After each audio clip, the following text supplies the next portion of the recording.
Saif ad-Din Qutuz, the hero of Ain Jalut and savior of the Ummah, in the midst of a profound darkness that overshadowed the Islamic world. When the Tatar Mongol hordes swept across the land like a hurricane, leaving nothing in their wake, and toppling great caliphates and cities like Baghdad with astonishing ease, it seemed that there was no hope for survival. In this dire time, and with despair gripping hearts, a star rose, a leader who was not merely a king, but the last knight of the Mamluks, and the final line of defense for Islamic civilization. This was Saif ad-Din Qutuz, the man who was born a captive, then became a sultan, to lead the nation to its greatest victory against the invaders in a battle that changed the course of history. Ain Jalut, his story is not just a tale of a struggle for power, but an epic of faith, resilience, and courage that turned the tables and saved the world. Mahmud, later known as Qutuz, was born into a Khwarezmian royal family, perhaps Prince Mamdud of Khwarezm. His birth is estimated to be in the early 13th century CE. However, the tides of history held a harsh turn for him at an early age.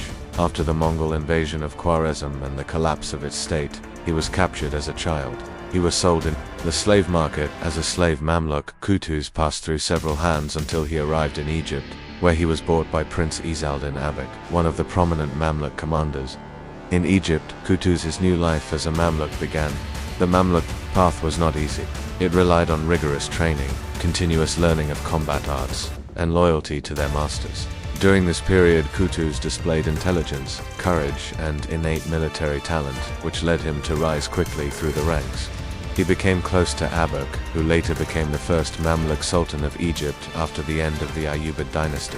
The death of the Ayyubid Sultan Al-Salih Ayyubid, and following a period of conflict, the Mamluks took power in Egypt.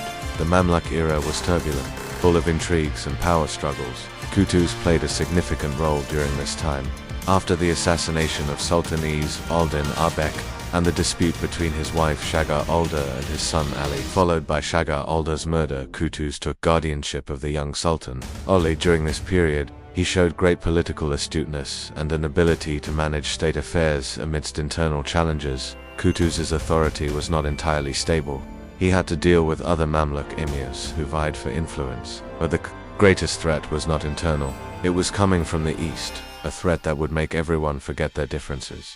Meanwhile, the relentless advance of the Mongols Tatars continued its destructive path, led by the formidable commander Hulagu Khan, grandson of Genghis Khan. The Mongols swept through Persia, then Iraq, reaching Baghdad, the capital of the Abbasid Caliphate. In 1258, Baghdad fell after a brief siege, and the Mongols committed unprecedented brutal massacres there, destroying its libraries and knowledge centers. The capital of Islamic knowledge and culture fell, and Caliph Al-Mustasim Billah died. Mongols continued their advance towards the Levant. Aleppo fell, then Damascus in 1260, with little resistance from the fragmented Ayyubid Emir. Hulagu sent envoys to Qutuz in Egypt, bearing an explicit threat, demanding his surrender and submission, reminding him of the fate of those who resisted them.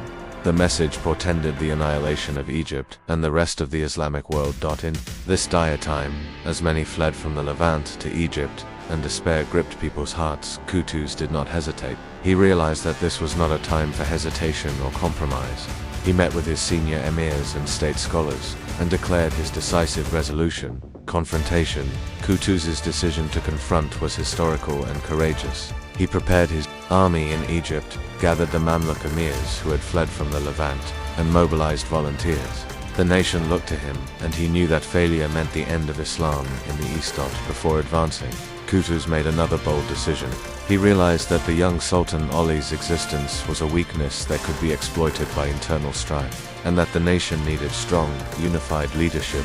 He deposed the young Sultan and took the Sultanate himself, asserting that he would do so temporarily until the enemy was vanquished. Qutuz marched his army out of Egypt, heading towards the Levant. They met the Mongol army, led by Kitbuka Noyan, whom Hulagu left in command in the Levant after his return due to his brother's death, at a place known as Ain Jalut in Palestine, north of Bazan, on 25 Ramadan 658 R, corresponding to September 3, 1260 CE.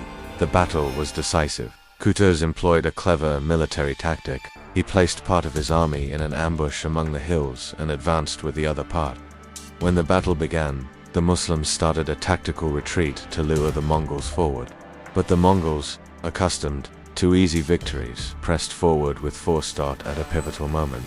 When the Muslim army began a real retreat, Qutuz cast his helmet to the ground and shouted his famous cry, Waa Islamah, for Islam, and personally plunged into the Mongol ranks. This cry was a spark that ignited enthusiasm in the hearts of the soldiers.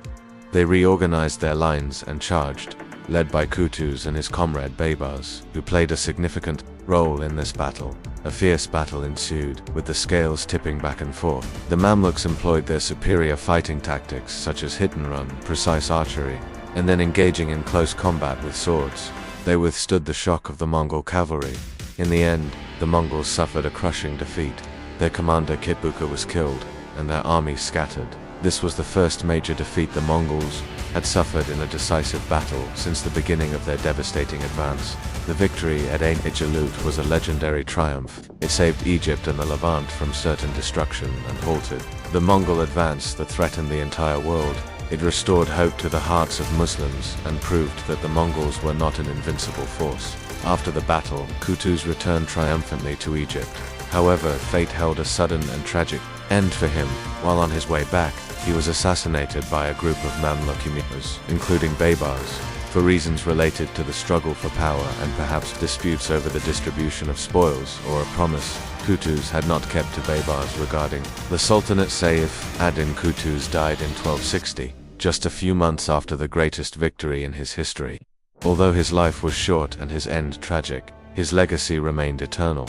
He sacrificed everything for the nation and led it through the darkest circumstances. Perhaps his assassination was a necessary price to ensure the internal stability of the Mamluk state after this great victory. Saif ad-Din Qutuz is considered a national hero in the history of Egypt and the Islamic world. His name is strongly associated with resilience in the face of the Tatars and the salvation of Islamic civilization. He restored confidence to Muslims and proved that faith and determination can overcome the most powerful armies. His story is told as an example of a leader who places the interests of his nation above all else, and who does not hesitate to take full responsibility in the most difficult times.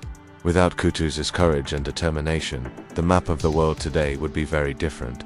He is truly the savior of the Ummah, the hero who stood as an impregnable barrier against the Mongol storm and opened a new chapter in world history.